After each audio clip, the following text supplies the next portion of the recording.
बिश्वनाथ जिला सनितपुर जिल्लायाव बांद्राय गभर्नमेंट फलिया दाजा खुलुमबाय बिथांखि ब्लग चेनेलावहाय रायजो राजा आइ आफा बिदा फंबाय बिब' बिनानाव बयखौबो बरायनानै लाग्रोनाय जाबाय।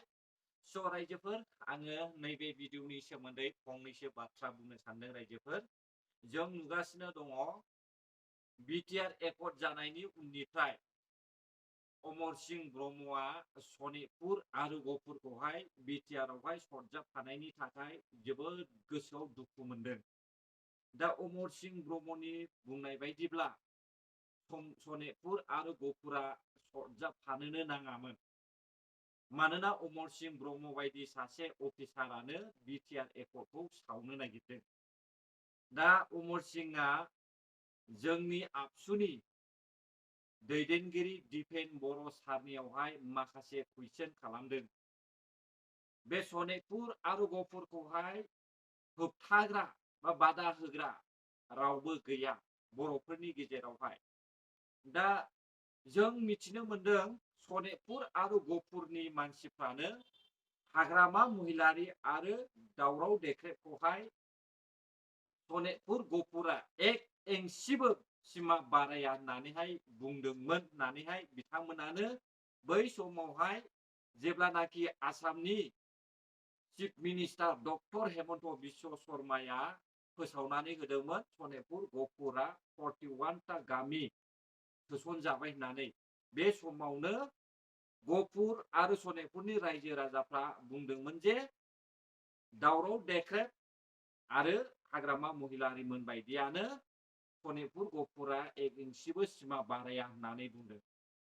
दा बेखौ लानानैनो आबसुनि दैदेनगिरि दिपेन बर' साराबो बे बाथ्राखौ बुंनायखौ जों खोनादों। नाथाय अमर सिंह ब्रह्म बायदि सासे अफिसारा बे आबसुनि दैदेनगिरि दिपेन बर'नि कुइसनखौ लानानै गोसोआव जोबोद दुखु मोननानै स्ट्रंलि बिथाङा मोनसे प्रेस मिट लाबोनायखौ जों नुदों।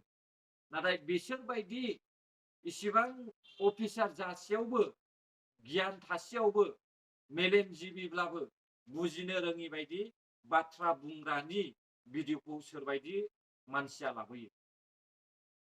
जाय इउटुबार्सआ अमर सिंह ब्रह्मनि भिडिअ हगारदों बे इउटुबार्सआ अपोजिशन पार्टीनि 99% सापर्ट रायजोफोर नोंथांमोनाबो मिथिगौ। दा बे इउटुबार्सनोहाय अमर सिंह ब्रह्मआ बेसेबां रां होदों, बेसेबांनि बायदों।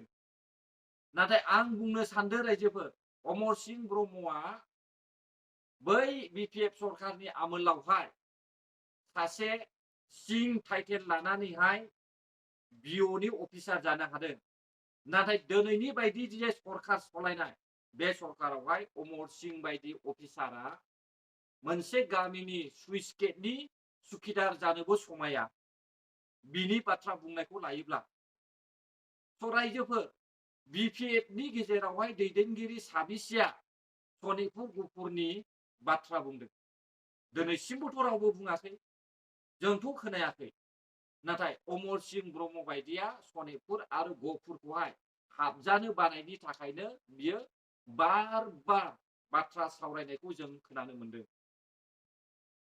दा एक नाम्बारावनो जोङो सनितपुरनि आरो गहपुरनि हाबजानो हास्थायैखौहाय बुंनांगोन अमर सिंह ब्रह्मखौ। 2 नाम्बारावहाय हाग्रामा महिलारिखौहाय जोङो सोंखारिनांगोन। 3 नाम्बारावहाय दावराव देख्रेबखौ जों बुंनो हागोन। रायजोफोर मानो बुंदों होनब्ला आङो अमर सिंह ब्रह्मआ बिटिआर एकर्डखौ सावनो नागिरदों। बिथाङा सावनो हागौमोन, सिगांनिफ्रायनो बुंनो हागौमोन बे सनितपुर आरो गहपुर हाबनायनि सिगांनो अमर सिंह ब्रह्मआ बिटिआर एकर्डखौ सावनायनि बाथ्रा बुंनो हायोमोन। नाथाय बिथाङा सनितपुर आरो गहपुर हाबनायनि उननिफ्रायसो बिटिआर एकर्डखौहाय सावनो बाथ्रा बुंदों। जाहोना मा? डेट मिन्स सनितपुर आरो गहपुरखौहाय अमर सिंह ब्रह्मआ हाबजानायखौ माब्लाबाबो लुबैयाखै रायजोफोर। बेनिखायनो बियो सोसनजानाय लोगो लोगोनो अमर सिंहनि गोसोआवहाय जोबोद दुखु मोननाय फैदों। बे सनितपुर गहपुरखौ हाबनायनि थाखाय साफ्रोमबो बिपिएफ लिडार्सफ्रा बाथ्रा सावरायाखै। आरो बिथांमोना बिटिआर एकर्डखौ सावनो होननानैबो माब्लाबाबो बुङाखै नाथाय अमर सिंह बायदि सासे पाब्लिकआ खुनु पलिटिक्सजों सोमोन्दो गैयि आरो बबेबा गभर्नमेन्टजोंहाय सोमोन्दो थायि सासे पाब्लिकआ बेबायदि बाथ्रा बुंनाया जोबोद लाजिथाव आरो बेफोरबायदि मानसिनि भिडिअखौ लाबोनो नाङा होननानैसो आं साननो रायजोफोर बेतनापारा होननाय गामिनि जि दैमा माबा दङ दै फाग्ला होननाय दैमा दङ आरो ना बिनि सायाव नोंथांमोना नायनो हागोन नै बे दालांखौ बे दालाङाबो बिपिएफ सरकार थानाय टाइमावनो जानाय आरो ना नायनो हागोन बहाय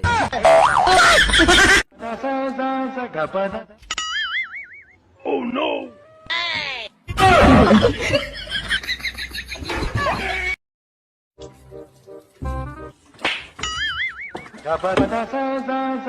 आंनि नोजोरावहाय बे मानसिया बर'नि शर्ट मुभियावबो बाहागो लायो नाथाय बेबायदि सासे जाम्बायाखौ शर्ट मुभियावहाय सरजाफानानै लाब गैया बदनामसो जागोन बिथांमोननि पारफरमेन्सआ गाज्रिसो जागोन